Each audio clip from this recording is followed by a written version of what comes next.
جای افتخار است دوستای عزیز. پس از 5000 سال تاریخ پر افتخار امروز سرانجام به صنعت کشتی سازی دست یافتیم. این دستاورد بزرگ آغاز است برای گام های بلندتر و موفقیت های بیشتر. با امید پیشرفت های روزافزون انشالله. این ویدیوی بالا را تا آخر بیننده باشید. بسم الله الرحمن الرحیم. آقای الزاده انا با خدا بسم الله الرحمن.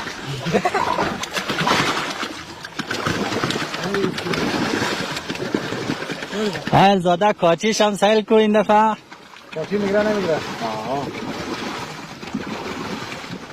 دوستای عزیز قبلا که بود از پشت سر چون گلگیر نداشت یک آوتید میکرد و یک گلگیر اضافه شده دیگه. اینی کاچی از اون موقع کمی با بشکه هم سطح بود. این دفعه خود تایر کم پایین تر سخت کردیم که ای بتونه کاچی بده که مثلا مسیر را تغییر بده، جهت مسیر کنه دیگه. باش سعی کنیم که کدام نتیجه مثبت میده نمیده. البته استاد محترم پیشنهادهای دیگه هم داره که از این قایق بازم انشالله بسازه با دیزاینای دیگه. ای اولین باره که ایرا جور کردیم بخیر.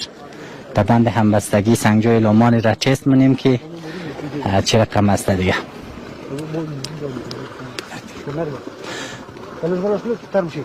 آقای الزاده چطوره؟ خب کاتیش هم خوب شده نه؟ خب خدا را شکر.